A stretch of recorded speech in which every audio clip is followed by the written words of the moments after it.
मेरा नाम रेस पहलवाना है। मैं समाजवादी पार्टी का नोएडा ग्रामीण का जिला अध्यक्ष हूँ।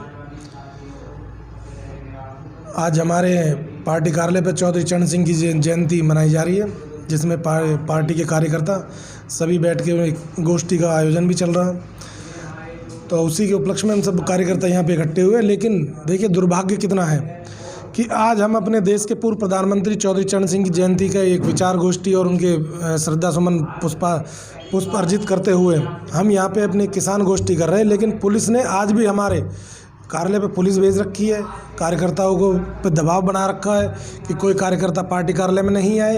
ये कैसा देश हो चुका है, ये कैसी सरकार है, क्या कर रहे हैं ये लोग कि किस तरह से कार्यकर्ताओं पर दबाव बनाया जा रहा है कि तुम घर से मत आओ, किस तरह से एक मतलब कि किसानों के समर्थन में ना जाए। कुल मिला के इनकी ये है। लेकिन समाजवादी पार्टी हर तरह से किसानों के साथ है, पूरी ताकत के साथ है। और आज चौधरी चरण सिंह की जन्मदिन पर हम सब संकल्प लेते हैं कि हम सब लोग किसानों के साथ रहेंगे, किसानों की लड़ाई में उनके साथ कंधे से कंधा मिला के चलेंगे। अच्छा, समाजवादी के बहुत से कार्यकर्ताओं को गिरफ्तार किया गया है, वो किसानों के साथ अगर समर्थन कर रहे हैं तो उस पर क्या कहें? ये बहुत तानाशाही, जिस तरह से आज से इंदिरा गांधी जी के टाइम में इमरजेंसी लगी थी, वो तो घोषित इमरजेंसी थी। अभी जो चल रही है घोषित और एक तानाशाही वाली इमरजेंसी चल रही है कि कोई भी समाजवादी पार्टी कार्यकर्ता, जब हमारे राष्ट्रीय अध्यक्ष जी का आह्वान था कि हम किसानों के समर्थन में समाजवादी पार्टी का एक कार्यकर्ता उनके समर्थन में उनकी लड़ाई को लड़ने का काम करेगा, उसको देखते हुए इन्होंने हमारा घर हो, पार्टी कार्यालय हो या कार्यकर्ता का घर हो, उसका निवास हो, वो उसका दफ्तर हो, जहाँ देखो वहीं पुलिस, जहाँ देखो पुलिस। सुबह उठता कार्यकर्ता कहाँ नज़रबंद, रात को पुलिस उठा के ले जाती है हमें। अच्छा, अभी सुनने में आया था कि अखिलेश यादव जी को भी नज़रबंद कर हाँ, अखिलेश यादव जी को जिस दिन ये 7 तारीख की घोषणा हुई थी, उसी दिन रात में उनके घर में पुख्ता बैरिकेडर जो ज़मीन में घास के बल्लिए गाड़ते हैं, वो उस तरह का, जिस तरह मतलब एक पूरा घर उनका बैरिकेटर कर दिया कि उनको घर से ना निकलने दिया जाए। क्यों भैया, क्या अपराध कर दिया? किसानों की लड़ाई में अगर हम लोग लड़ रहे हैं, समाजवादी पार्टी जो किसानों के हितैषी रही है, किसानों के साथ रही है, किसान मजदूर की रही है, वो अगर किसानों के आंदोलन में उनके साथ है तो उनसे किस चीज़ का डर है? अच्छा, अगर आपको मौका दिया जाए तो आप किस तरह से किसानों की हेल्प करेंगे? हम उनकी लड़ाई में उनके बिल्कुल जिस तरह का भी हो हेल्प के लिए चाह रहे, आंदोलन से हो, सब चीज़ से तन मन धन से कि समाजवादी पार्टी किसानों के साथ है, किसानों की लड़ाई लड़ने का काम करेगी। जो लोग आज देश का आप किसान देख लो, कितना 20-22 किलोमीटर के जो रोड पे आज किसान फैला हुआ दिल्ली के बॉर्डरों पे, वो दिमाग से नहीं है। इन्होंने क्या किया? सब जागरूक हो चुके हैं। इन्होंने ट्रेन बेची, इन्होंने जहाज़ बेचे, इन्होंने BSNL बेच दिया, इन्होंने LIC बेच दी। किसान भी जागरूक है, किसान को मालूम है कि अब इनकी नज़र किसान की खेती पर है। लेकिन उन लोगों का कहना था, जो लोग समर्थन में आए थे इस बिल के, उन लोगों का कहना था कि ये बिल सही है। कौन है वो लोग जो समर्थन में आए थे? बीजेपी के लोग हैं ना। लोग उसको किसान ही बता रहे थे। उसका कहना था कि हम सही वाले किसान हैं, और जो वहाँ पे विरोध कर रहे हैं इस बिल का, वो किसान नहीं है। वो किसान तो वो वहाँ पे उनकी जाए बात करें ना, ये हमसे बात करें। वो जो किसान ये कह रहे कि हम किसान नहीं हैं, हम किसान हैं, वो फर्जी किसान है। अभी एक संत शहीद हुए थे जिन्होंने अपने आप को गोली मार ली थी, किसानों को दुख को देख के शहीद हुए थे। इन लोगों को शर्म आनी चाहिए। ये देश 70% कृषि प्रधान देश है, जिसका किसान आज ठंड में 38 लोग मर गए।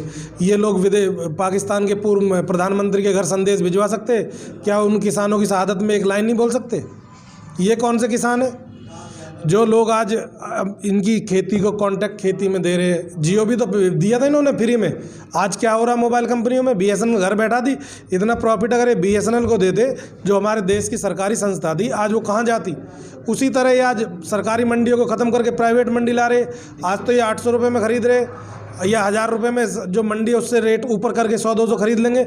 कल को जब वो सरकारी मंडी ख़त्म हो जाएगी तो क्या करेंगे? वही हाल करेंगे जो जियो ने किया। कहीं ना कहीं ये प्राइवेट संस्था में भी इन 3-4 व्यापारियों को बढ़ावा दे रहे। सिर्फ किसानों को, मजदूरों को, देशवासियों को बेवकूफ़ बनाने के अलावा इनके पास कोई काम नहीं है। किसान बिल जो बिल्कुल जन विरोधी, किसान विरोधी है, इस बिल को सिर्फ और सिर्फ उद्योगपतियों को, जो प्रमुख उद्योगपति हैं अंबानी और अडानी, इनकी तैयारी पहले हो चुकी है। बिल लागू ये अब कर रहे हैं। बिल लागू होने से पहले इन लोगों के कोल्ड स्टोर वगैरह सारी पूरी फॉर्मेलिटीज़ पूरी हो चुकी हैं। और अब तो इन्होंने केवल घोषणा करी है। अच्छा, ये जो आपका कार्यक्रम चल रहा है, ये किस चीज़ को लेकर चल रहा है? ये स्वर्गीय चौधरी चरण सिंह जी जो किसानों के मसीहा के रूप में जाने जाते थे, आज उनकी 118वीं जयंती है। उसके उपलक्ष्य में समाजवादी पार्टी के हर कार्यालय पर एक विचार गोष्ठी का आयोजन किया जा रहा है। अच्छा, कुछ किसान कह रहे हैं ये बिल सही है और कुछ कह रहे हैं गलत है। आपको क्या लगता है कौन सही है? जो किसान ये कह रहे हैं कि ये बिल सही है, तो मैं मानता हूँ वो किसी लोभ लालच के कारण कह रहे हैं, उनसे कहलवाया जा रहा है, प्रेशर दिया जा रहा है, किसी तरह का प्रलोभन दिया जा रहा है। लेकिन वो लोग कह रहे हैं कि जो लोग विरोध कर रहे हैं वो लोग लालच में, उनको कुछ लोभ दिया गया। तो फिर किसकी बात मानोगे आप? ये संख्या तय करेगी, ये तो संख्या तय करेगी जितनी जिसकी संख्या भारी उतनी उसकी हिस्सेदारी। ये आप देख लीजिए, आज 28वां दिन है। अगर सरकार को थोड़ी सी भी शर्म है तो आज किसान दिवस के रूप में हम लोग मना रहे हैं चौधरी साहब का जन्मदिन।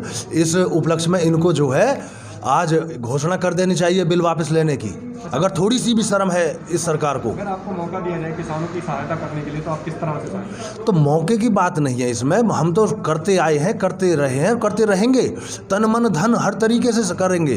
क्योंकि सरकार तो फिर भी कह रही है विपक्ष करा रहा है। बताइए क्या करा रहा है जी विपक्ष? विपक्ष ने क्या करा दिया? किसान अपनी लड़ाई नहीं लड़ सकते क्या?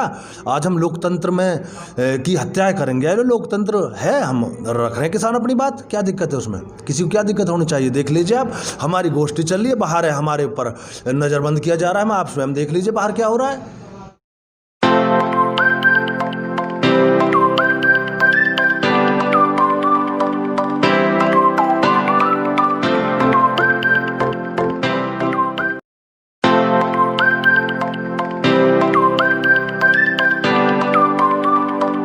ऐसी ही बड़ी खबरों को देखने के लिए जुड़े रहिए हमारे साथ न्यूज़ टाइम भारत।